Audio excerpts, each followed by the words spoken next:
அனைவருக்கும் வணக்கம். நான் விஜயகுமார் திருஞானம், திருச்சி துவாக்குடியிலேருந்து பேசுகிறேன்.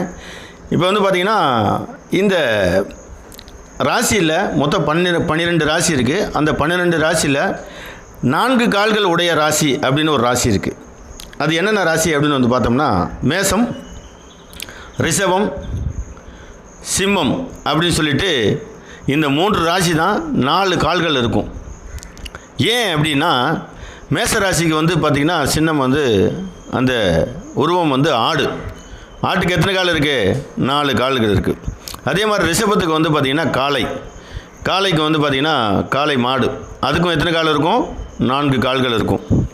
அதே மாதிரி சிம்மத்துக்கு பார்த்திங்க அப்படின்னா சிங்கம், அந்த சிங்கத்துக்கு எத்தனை கால் இருக்குது? 4 கால்கள் இருக்குது. இதனால தான் பார்த்திங்க அப்படின்னா 4 கால்கள் உடைய ராசிகள் அப்படின்னு சொல்கிறோம்.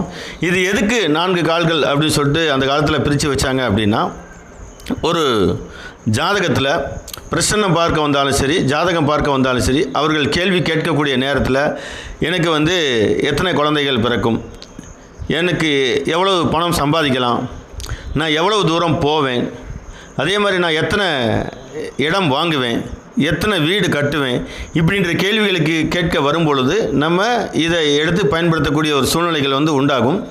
இந்த ராசிகள் பார்த்திங்க அப்படின்னா ரொம்ப சிறப்பான ஒரு ராசி, 4 கால்கள் உடைய ராசி. அப்படிங்கிறனால எந்த ஒரு விஷயத்தையும் ஒரு 4 நபர்களை வைத்து இந்த காரியத்தை செஞ்சு முடிச்சிடுவாங்க. எந்த ஒரு நல்ல செயலாக இருந்தாலும் சரி 4 நபர்களை வைத்து செய்து முடித்து விடுவார்கள் அப்படிங்கிறது அர்த்தம். நன்றி, வணக்கம், வாழ்க வளமுடன்.